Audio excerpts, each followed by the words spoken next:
So My Little Pony has had many episodes which had parts I didn't like. In fact, there are an alarmingly large number of episodes where I didn't like the ending, which is a real shame since the ending is the most important part of any story.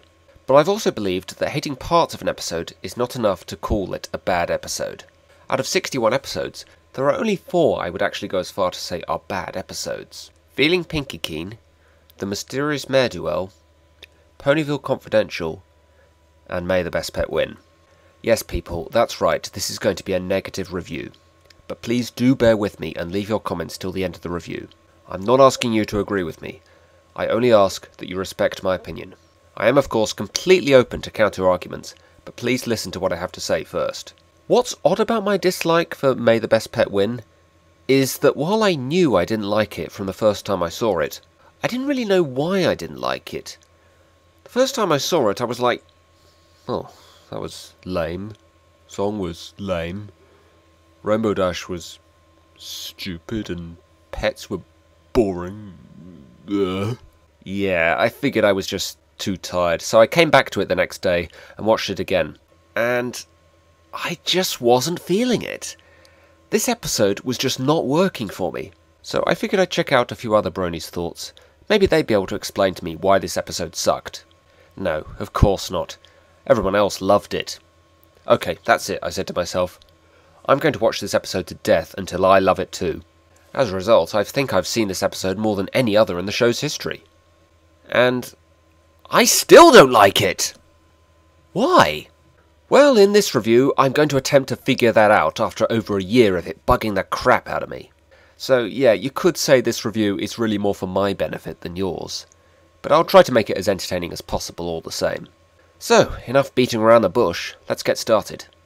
So, right off the bat, we have one of the strangest pre-title sequences in the show's history. Yeah, I know it's a dream, so it kind of makes sense for it to not make sense, but that still doesn't explain why we're seeing it. Now, normally I do like these pre-title sequences that don't actually have much to do with the main plot. They work well as a bit of humour. Pinky singing her party invitations and getting more and more tired, for example. But this just left me confused as to why we were watching it. Was it meant to be funny? Guess what, guys? Just having a bunch of random stuff happen is not funny. Anyone who saw the movie Dude, Where's My Car could tell you that. Wait. I did not just compare one of the worst comedies of all time to an episode of My Little Pony Friendship is Magic. Oh, jeez. I'm sorry, guys. It won't happen again. So then we find out about this pet playdate that they do every week, and Rainbow has just never been a part of it because she doesn't own a pet herself. Not much point of a pony pet playdate for me if I'm a pony without a pet, right? I'm going to disagree with you there, Rainbow. See, the point of this kind of pet playdate is that it's a reason for them to hang out together and for their pets to get some exercise. You don't actually need a pet to participate. In fact, the fact you don't have a pet right now is all the more reason for you to be part of this. It would give you the chance to see what kind of enjoyment you can get out of playing with the other 5's pets. But no, she just decides she wants a pet now. I guess it has just never been brought to her attention before now that she was the only one that didn't have a pet. Another thing that bugs me about this is that this would have been a good chance to show the other 5 properly interacting with their pets. Okay, so we've seen a decent amount of Gummy and Opal, but Winona and Aloysius have both been in only one episode before this. It would also have been nice to see Angel and Fluttershy interacting without Angel acting like a dick towards her. But no, instead it's just, BAM! The pet playdate. BAM! Rainbow Dash wants a pet. BAM! Choosing a pet at Fluttershy's house. It was all a bit abrupt for me. So now we move on to the first thing I always think of when I think about why I don't like this episode. The Find a Pet song. Now, I'm no expert on what makes a good song and what doesn't, but I know when I hate a song. I hate this song. The tune is far too sugary for my liking, and the lyrics are nothing more than regular dialogue put to a tune. That actually seems kind of lazy to me. Like, did they originally have Rainbow and Fluttershy just talking in this scene, and then they realised that they needed a song so they just had them sing the dialogue? Now, this kind of thing does work quite well in musicals. In fact, I prefer it. I never really like the way in some musicals a song will end and they will suddenly resort back to regular dialogue. Singing non-stop in a musical makes much more sense to me. My Little Pony is not a musical. Also, there's no chorus, and those are the best bits of the songs in this show. I mean, come on! What memorable songs are there with no chorus? Oh. Right. Yeah. Yeah. They were all pretty awesome. But that doesn't make this song any better. One nice thing about it is that we do get to see a bit of Rainbow and Fluttershy together, which is a pairing I've always wanted to see more of, since they are the only two members of the main six that knew each other as fillies. But hey, Hurricane Fluttershy did it much better. So finally Rainbow chooses her pet. Oh wait, no she doesn't. She holds a contest to decide what the pet will be. And that's pretty much all the rest of this episode is. It's just Rainbow choosing her pet. With the exception of the final scene, we don't see Rainbow taking care of her new pet at all. Isn't that the more interesting part about owning a pet? That long-term commitment to taking care of it, and not just abandoning it as soon as the novelty wears off? The way it can help you through difficult stages of your life? Wouldn't that have been a much more interesting thing to focus on? Oh well, I guess I shouldn't moan about what this episode doesn't do, and instead look at what it does do. So we see Rainbow Dash doing her best impression of a drill sergeant with her potential pets, which I find kind of strange considering none of these animals have to be her pet just because she might want them to be. I mean, in Wonderbolt's Academy, that kind of treatment from Spitfire made sense because they had all applied to be Wonderbolts. Have all these animals applied to be Rainbow's pet? And if so, I'd like to know why, if this is typical of how she's going to treat them. Also, why the heck would anyone want a wasp or a moth as a pet? Isn't that kind of like having bacteria as a pet? I mean, they're basically pests. Now to be fair, there is one moment where Applejack and Twilight question Rainbow's treatment of the animals. But that's it. They never actually speak to Rainbow directly about it, and her attitude never changes for the rest of the episode. By the way, one thing that kind of bugs me about what Twilight says here... Yeah, like care and attention, love and affection. To use your own words, Twilight. Aren't those all the same thing? So the contest itself is pretty repetitive. Various different physical challenges with all fairly meaningless outcomes. One thing I find kind of mind-blowing is when the Bat plays the theme to My Little Pony. How can someone in the show be playing the theme to the show? The show obviously doesn't exist within the world where it's set.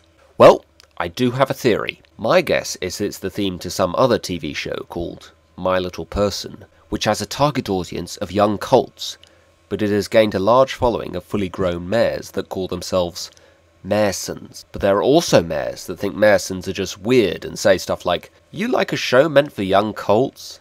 Get a life. What are you, a lesbian or something?" And maybe Rainbow herself is a Mareson, which would explain why she thought the Bat playing the theme to the show was so awesome. Nah, that'd be ridiculous. Anyway, back to the contest. The only thing that happens that really means anything is the fact that the tortoise fails miserably. Which brings me on to the other big problem with this episode. You could see this ending coming a mile off. Now, I do like twists normally, especially in this show, like in the very next episode. I did not expect Mare Duell to be all of the other five, and I did not expect Twilight to end up being right about Cadance in A Canterlot Wedding. Both great twists. But in order for a twist to work, it has to be unexpected. Now, honestly, did you really not expect Rainbow to choose Tank as her pet? Why else would they be putting such a large emphasis on his failure to impress Rainbow? Or even just the fact that Fluttershy puts him into the contest for no apparent reason? I mean, come on guys, can't you at least be a little subtle here? In fact, why is he in Ghastly Gorge at the end? Rainbow had already told him he didn't make the final cut. Now I do have to say, the sequence in Ghastly Gorge is the best part of the episode. This is a cool new location, and there is an interesting idea here with Rainbow thinking that this place isn't dangerous as far as she's concerned, simply because she's been through it many times. The highlight of the episode for me was definitely the 127 hours reference. But I do wonder why Rainbow would think she'd be in there forever, since she knew the other five knew she was in there. But the bigger question I find myself asking here is, why the fuck would this tortoise want to help Rainbow after she's done nothing but insult him the whole episode? Well, there is of course a simple answer to both that question and the questions, why did Fluttershy put him in the contest in the first place, and why is he in Ghastly Gorge at the end? To force the plot in the direction it needed to go. They needed Tank to ultimately become Rainbow's pet, and the only way they could think to do that was to have Fluttershy enter him in the contest for no reason, have him in Ghastly Gorge at the end for no reason, and to have him help out Rainbow at the end for no reason. The ending, while it may have a good lesson, is forced and predictable. Another thing that bugs me that isn't really a criticism of the episode, but I'm going to mention it anyway. Why has Tank never appeared since this episode? Did Rainbow just abandon him right after this episode or something? Doesn't that kind of contradict the message of this episode? Now, to be fair, this show has never been known for its continuity. But heck, Read It and Weep, Baby Cakes, and A Canterlot Wedding, all episodes that aired after this one, have all had continuity nods. So where the heck is Tank? So in conclusion, is May the Best Pet Win the worst episode in the show's history? Absolutely not. Mare Duel and Feeling Pinky Keen were definitely worse. In fact, if this were an episode of a typical kids show, I think I'd enjoy it just fine. It's not like there are any bad lessons in here, other than maybe it's okay to verbally abuse your pets. For a kids show, it's not bad, but that's really the problem. This really feels like an episode to a kids show, and honestly, is that what we are watching the show for? No. We watch this show because the writing and characters are far better than anything a typical kids show gives us. The stories touch on really interesting ideas, and the characters have real depth to them. I don't normally watch kids shows, I just simply cannot get into them. But I can't help but watch this show religiously, because it is just that good.